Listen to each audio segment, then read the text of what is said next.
Assalamualaikum Milanisti, bagaimana kabarnya? Semoga baik-baik aja ya. Kunjungi website kita di maksimalmilan.blogspot.com. Jangan lupa subscribe dan nyalakan lonceng notifikasi untuk terus mendapatkan berita terbaru seputar AC Milan, khusus Milanisti. AC Milan curi 3 poin dari markas Genoa. Rafael Leao jadi aktor comeback Rossoneri dan Mike Maignan yang tampil sangat solid. Babak pertama dimulai. Laga seru terjadi karena kedua tim bermain terbuka dan saling jual beli serangan sepanjang babak pertama. Mike Maignan tampil sangat solid dalam mengawal gawang Milan. Tidak ada satupun gol tercipta pada babak pertama dan satu-satunya peluang Diavolo hanya dari Christian Pulisic yang belum mampu dimaksimalkan menjadi gol. Babak kedua dimulai. Tuan rumah membuka skor lebih dulu melalui pemain pengganti Vitinha. Milan pun merespon dengan perubahan formasi menjadi 4 back. Eksperimen Sergio Conceição pun terbukti ampuh setelah Rossoneri hanya butuh 2 menit untuk mengembalikan kedudukan menjadi 1-2 melalui gol-gol dari Rafael Leao pada menit ke-76 dan own goal dari Morten Frijndrup pada menit ke-77. Hasil ini menjadi kemenangan ketiga secara berturut-turut bagi Milan meskipun tidak berpengaruh pada posisi mereka di klasemen Serie A. Selain itu, meskipun Rafael Leao adalah MVP pada kali ini, namun menurut kami Mike Maignan yang sama pantasnya menyandang gelar tersebut karena melakukan berbagai penyelamatan gemilang sepanjang laga. Rafael Leao percaya bahwa perubahan formasi telah membuat AC Milan menjadi lebih kompak. Muncul kabar mengejutkan saat akan dimulainya kick-off babak pertama saat mereka melawan Genoa, yaitu Rafael Leao yang dibangku cadangkan oleh Sergio Conceição dan posisinya digantikan oleh Ruben Loftus-Cheek sebagai starter pada laga tersebut. Pada pertengahan babak pertama, Leao pun masuk ke dalam lapangan menggantikan Youssouf Fofana yang mengalami cedera. Dia pun hadir sebagai motor serangan Milan dan pada laga itu dia menyumbangkan 1 gol untuk menyamakan kedudukan dan memberikan umpan tarik yang mengakibatkan terjadinya own goal dari pemain tim lawan. Setelah pertandingan, Leao yang dinobatkan sebagai MVP pada laga tersebut berbicara kepada DAZN tentang peningkatan performa timnya dalam beberapa pekan terakhir. Berikut komentarnya disampaikan melalui Milan News. Pertandingan ini sangat penting untuk menghasilkan poin sebanyak mungkin. Pelatih telah mengubah formasi dan kami lebih kompak. Semua orang bekerja keras untuk kebaikan tim. Hari ini mereka semua yang bermain membuat perbedaan. Saya mencoba membantu tim pada setiap pertandingan, baik sebagai starter maupun dari bangku cadangan. Kami selalu menguasai bola. Kami selalu mencoba memberikan yang terbaik di setiap pertandingan. Tujuan kami adalah melakukan yang terbaik di seluruh pertandingan terakhir musim ini, ungkapnya.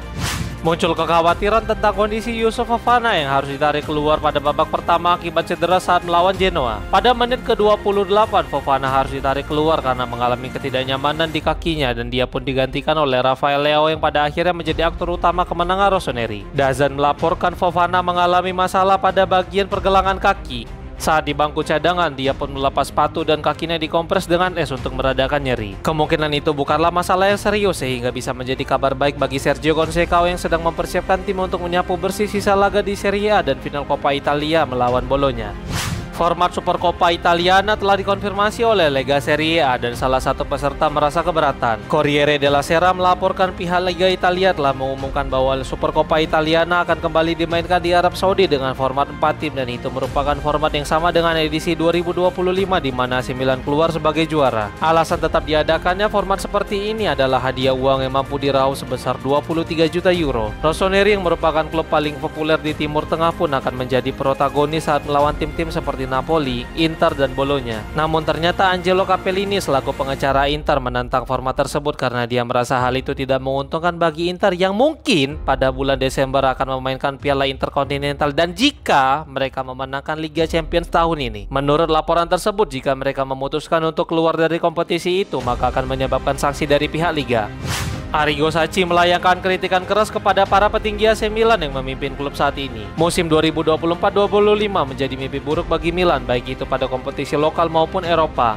Saat ini mereka tercecer di posisi ke-9 klasemen Serie A dan dipaksa angkat koper lebih cepat oleh Feyenoord yang mengalahkan mereka di fase playoff 16 besar Liga Champions. Sacchi yang saat ini telah menjadi salah satu kritikus paling vokal pun memberikan komentar kepada Calcio Box tentang situasi mantan klubnya itu.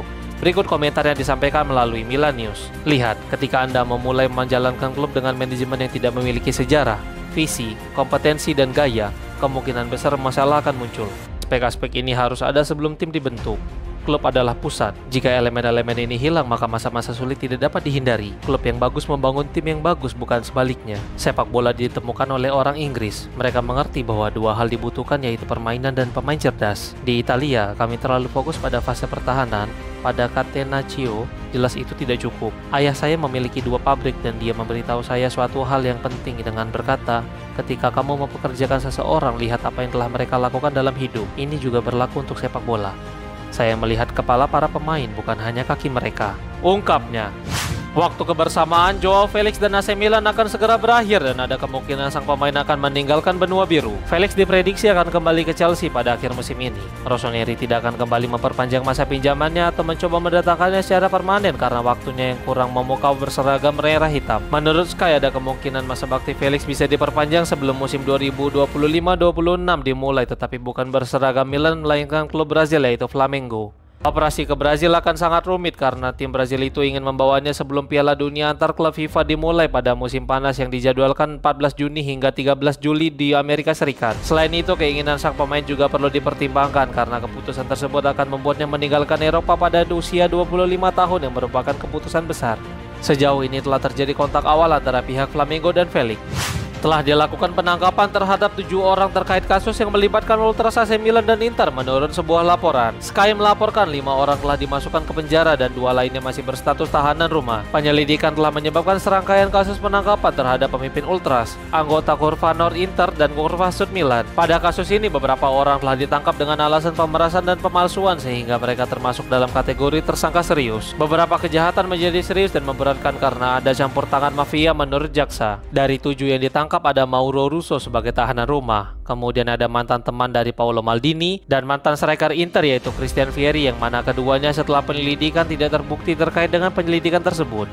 Pertandingan persahabatan antara AC Milan versus AS Roma tahun lalu membuat Australia tertarik menjadi tuan rumah untuk laga Serie A musim 2025-26. Globalisasi sepak bola telah menjadi tren yang mulai umum ditemukan dengan musim lalu La Liga memainkan pertandingan di Amerika Serikat. Sekarang ide itu pun muncul untuk Serie A demi memperluas jangkauan klub dan liga dengan para fans yang berada di berbagai negara. Corriere della Sera melaporkan Serie A dapat membuka pembatasan untuk musim 2025-26 dan memainkan pertandingan liga di luar Italia. CEO Luigi De Siervo memberitahu para klub bahwa ada tawaran dari Australia untuk memainkan pertandingan liga di sana. Keputusan akhir akan berada di tangan UEFA yang sejauh ini tidak pernah menyetujui langkah semacam ini. Mereka lebih suka semua pertandingan liga hanya dimainkan di negara itu sendiri. Namun bagi Rossoneri hal itu bisa menjadi kesempatan melebarkan sayap mereka ke negeri kanguru itu.